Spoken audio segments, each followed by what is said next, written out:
अस्सलाम वालेकुम। आज हमारे दरमियान केपी न्यूज़ तमाम लोग यहाँ पे मौजूद हैं। मैं इन तमाम का मेरी जानिब से शुक्रिया अदा करता हूँ। 2023 कर्नाटक में असेंबली इलेक्शन होने जा रहे हैं। उस इलेक्शन के सिलसिले में यहाँ पे यह प्रेस कॉन्फ्रेंस बुलाई गई है और कर्नाटक में 224 सीट है। 224 सीटों के इलेक्शन में 1350 एप्लीकेशन आए हैं केपीसीसी ऑफिस में, जिसमें बीदर से 7 एप्लीकेशन गए हैं। हर एप्लीकेंट 2,05,000 रुपये डिपॉजिट करके टिकट पूछना चाहिए, तो उसके लिए बीदर से भी 7 लोग दावेदार हैं। हर आदमी अपनी अपनी ख्यालात का इजहार कर चुका है। अब आप लोगों के इसरार के ऊपर मैं अपने ख्यालात का इजहार कर रहा हूँ। बात दरअसल ये है कि ये बीजेपी जो हुकूमत है कर्नाटक के अंदर, ये जब से इक़्तिदार में आई है नए मसाइल हमारे सामने खड़ा कर रही है। कभी हिजाब का मसला, कभी हलाल का मसला, कभी उनके मंदिरों के सामने मुस्लिम व्यापारी आके कारोबार नहीं कर सकते। अक़लियतों को दबाया जा रहा है, अक़लियतों को सताया जा रहा है। क्या इसी का नाम इंसाफ है? मोदी जी का तो कहना यह है, जहाँ जहाँ उनकी हुकूमतें हैं, सबका साथ, सबका विकास, सबका विश्वास। क्या है सबका साथ, सबका साथ, सबका विकास, सबके विश्वास वाली बात है? और ये हुकूमत जो प्री मैट्रिक स्कॉलरशिप थी, वो pre matric scholarship first stand to 8 stand तक मिलती थी। वो मौलाना अबुल कलाम आज़ाद की जानिब से मिलती थी। वो स्कॉलरशिप को ख़त्म कर दी गई है। स्कॉलरशिप ख़त्म कर दी गई, बल्कि अक़लियती बहबूद जो मिनिस्ट्री है सेंटर में, उसको भी निकाल देने की ये लोग प्लानिंग में है। सर, ये तो नेशनल और स्टेट के इश्यूज पे आपने बात कही है। अगर एज ए एस्पिरेंट आपके क्या इश्यूज है बीदर को लेकर, और आप अपने दावेदारी कैसा पेश करेंगे, जनता के सामने कैसा रखेंगे, इसके बारे में बताइए। बीदर में टोटल 7 दावेदार है। 7 दावेदारों ने अपनी अपनी राय रखी है। मैं भी इससे कबल प्रेस में बहुत सारी चीज़ें बता चुका हूँ। मैं शुरू में 93 में ग्राम पंचायत मेंबर रहा छिद्री से।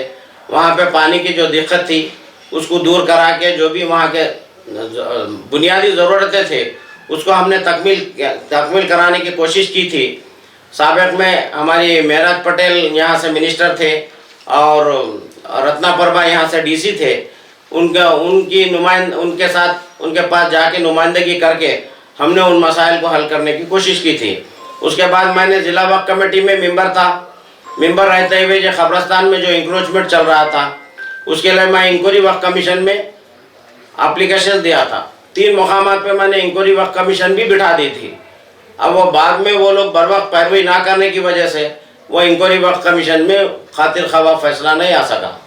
अब उसके बाद मैं 2017 से लेके 2020 तक ज़िला वक्फ कमेटी का चेयरमैन रहा। मेरे ज़माने में भी जो भी डॉक्यूमेंट वक्फ के अंदर गलत हो गए थे उसको सही करने के लिए, डॉक्यूमेंट को अपडेट करने के लिए हमने 12 कोशिश की। और ये मुस्लिम हॉस्टल का मैंने नक्शा बना के उसको 12 करोड़ की एस्टीमेट बना के स्टेट को हम भेजे थे और वो अनकरीब होने वाला था, मगर हुकूमत चेंज हो जाने की वजह से वो काम नहीं हो सका। जहाँ कहीं भी वक्फ प्रॉपर्टी है उसके तहफ़्फ़ुज़ के लिए हमने काम किया है। अब वक्फ प्रॉपर्टी का मामला स्टेट में अगर देखा जाए, 4000 एकड़ के ऊपर हमारी स्टेट गवर्नमेंट खूब काबिज़ है। क्यों ना स्टेट गवर्नमेंट उसका या तो किराया दे या तो फिर उसका मुआवजा अदा करे स्टेट वक्फ बोर्ड को। और परसों हाल में हमारे बसवराज बुमे ने कहा कि 10 वक्फ बोर्ड की जानिब से हम कॉलेजेस खोलेंगे। फिर दूसरे दिन उनके किसी तंजीम का एहतजाजी बयान आया और उन्होंने उस पर खामोशी अख्तियार कर ली। तो ये तो चीज़ें देख रहे हैं। अभी हाल ही में अभी बेलगाम में सेशन चल रहा, अपोजिशन की बगैर किसी रजामंदी के असेंबली के अंदर सावरकर की फ़ोटो आप लगवा दिए। तो क्या हुकूमतें चलाने का यही तरीक़ा होता है? तो मैं एज ए एस्पिरेंट, हमारे 7 जो लोग हैं, 7 लोगों में से किसी एक को भी मिलेगा टिकट, और जिस किसी को भी मिलेगा सब मिलके उसके जिताने के लिए काम करेंगे। या फिर रहीम खान जो साबिक़ा एमएलए हैं, सिटिंग एमएलए का एज इट इज़ अगर फाइनल होता है तो भी हम काम करेंगे। हम 7 में से भी किसी का होता है तो भी हम उसको भरपूर जिताने की कोशिश करेंगे। सर, अभी जैसे माइनॉरिटीज़ के हक की बात आप कर रहे थे, स्कॉलरशिप कट हो रही है, तो विधायक रहीम खान जो है माइनॉरिटी के लीडर है बीदर डिस्ट्रिक्ट से, उसके बावजूद फिर आप कांग्रेस सरकार में जो है वह बोर्ड चेयरमैन रहे, उसके बाद फिर आप ऐसी क्या वजह है कि आप जो है एस्पिरेंट बने हैं? क्या आपको रहीम खान इस पद पर स्टेबल नहीं लगते? ये जो सवाल है आपका, इससे हमारी मुखालिफत नहीं है रहीम खान से जो हम एप्लीकेशन दिए हैं। हमारा टिकट पूछना हमारा अखलाकी फरीजा है, हम टिकट पूछ रहे हैं। हाईकमान डिसाइड करेगी कि किसको टिकट देना है, कौन टिकट के लायक है। हाईकमान जो भी फैसला करेगी हम हाईकमान के फैसले के साथ हैं।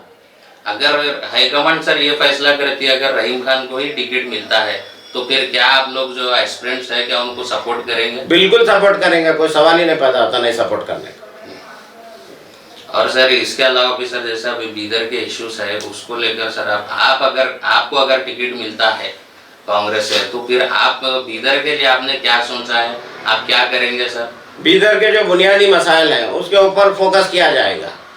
जैसा कि बीदर के अंदर बुनियादी मसाइल है, पीने का पानी का मसला, सफाई का मसला, हेल्थ का मसला, एजुकेशन का मसला, और यहाँ का पढ़ा लिखा जो नौजवान है बेरोजगार है उसको रोजगार के लिए बहुत पहले यहाँ पे एक इंडस्ट्रियल एरिया आया था बीदर के अंदर, जो हमारी MP सूर्यवंशी के ज़माने में बीदर इंडस्ट्रियल एरिया डिक्लेयर हुआ। मगर बीदर की बदकिस्मती है कि यहाँ पे कोई बड़ी इंडस्ट्री भी नहीं आ सकी और यहाँ के लोकल के बच्चों को रोजगार जैसा मिलना चाहिए वैसा नहीं मिला। करीब वो एक इंडस्ट्री आई थी कॉस्मोस वॉच इंडस्ट्री, उसके अंदर कुछ नौजवान बच्चों को रोजगार मिला था, वो लोग भी यहाँ से इंडस्ट्री बंद करके बेंगलुरु शिफ्ट कर दिए। उसके बाद से अब बीदर के अंदर सिर्फ एक साई केमिकल के नाम से एक बड़ी इंडस्ट्री है, उसके अंदर भी बाहर के बहुत सारे यानी उन्होंने आंध्रा के हैं, आंध्रा के बहुत सारे वहाँ पे वर्कर है। तो मैं ये चाहूँगा कि यहाँ पे अगर हुकूमत बनती है कांग्रेस की तो हम उसके अंदर रिजर्वेशन लाएंगे, लोकल के बच्चों को 20% 30% लेना ही लेना, बाकी आप कितने भी लो, लोकल के बच्चों को रिजर्वेशन देने के बारे में हम नुमाइंदगी करेंगे। सर अभी जैसे अभी रोजगार की आप बात कर रहे हैं तो बीदर उत्सव के ताल्लुक से एक सवाल है मेरा। बीदर उत्सव मनाया जा रहा है, बीदर उत्सव से भी सर कई लोगों को रोजगार मिलता है, कई दुकानें चलती है, कई लोगों का कारोबार चलता है।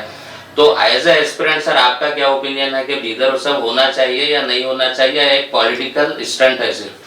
बीदर उत्सव जब हुकूमत करना तय कर चुकी है तो बिल्कुल करना चाहिए, हमारा सपोर्ट है उनके साथ, क्योंकि इससे बीदर उत्सव में यहाँ की जो मुगलिया सल्तनत रही है वो मुगलिया सल्तनत में जो वो लोग सेकुलर जहन रख के तमाम मज़ाहिब के साथ जो इंसाफ करते थे वो भी बहुत सारे उनकी हिस्ट्री बताई जाएगी। उससे भी लोगों को मालूमात होगा कि बीदर कैसी सरजमीन थी, गंगा जमनी की तहजीब थी, ये हिंदू मुस्लिम एक दूसरे से बहुत मिलजुल के रहते थे। ये हाल में ये लोग बीजेपी जब से आई है 2014 से लेके ये नफरत का माहौल बनाने की कोशिश कर रही है बीजेपी, और उसको नफरत के माहौल को बिठाने के लिए हमारा राहुल गांधी जी भारत जोड़ो यात्रा निकाल चुके हैं। अनकरीब आने वाले 2023 में भी कांग्रेस की यहाँ हुकूमत आएगी, 2024 में भी हम बीजेपी की जो बरसरे इख्तिदार हुकूमत है उसको उखाड़ फेंकने में हम इंशाल्लाह कामयाब होंगे, और उसके लिए पूरे जितने भी अपोजिशंस है पूरे एक होके कोई लाहे अमल तैयार करेंगे। सर मेरा लास्ट क्वेश्चन है आपसे, पिछले दिनों जो है बेंगलुरु में एक मीटिंग हुई माइनॉरिटीज के टिकट्स को लेकर कांग्रेस के। पिछली बार जो है 2017 में 18 में 20 सीटें दी गई थी कांग्रेस के मुस्लिम उम्मीदवारों को। अब की बार जो सीटें बढ़ाने के लिए वो लोग डिमांड कर रहे हैं, एक डेलीगेशन गया है जमीर अहमद खान के अंडर गाइडेंसशिप में। तो अगर कांग्रेस अगर कल्याण कर्नाटक रीजन में जो है सिर्फ 2 ही माइनॉरिटीज के सीट है, एक गुलबर्गा से अनीस फातिमा है और बीदर से रहीम खान है, तो क्या आपको ये नहीं लगता कि सर बीदर में भी एक सीट और एक एक्स्ट्रा देना चाहिए माइनॉरिटीज को? और अगर वहाँ पर देंगे तो फिर आप लोग क्या वहाँ पर ट्राई करेंगे टिकट के लिए? वो तो हाईकमांड की कांग्रेस की स्टेट वाले जो है उनकी अपनी पॉलिसी है, पूरे स्टेट में बराबर जहाँ से माइनॉरिटी जीत के आने के चांसेस है वहाँ पे टिकट जरूर देती है। लास्ट टाइम पे भी 17 टिकट दिए थे जिसमें 7 लोग चुन के आए थे, और इस मरतबा भी हमारी माइनॉरिटी के जो जिम्मेदारान हैं वहाँ पे वो लोग उस कोशिश में लगे हुए हैं। अगर कोई ये बता दे कि फलां जगह से मेरे चुन के आने के 100% चांसेस है, उसके लिए भी बराबर कोशिश की जाएगी।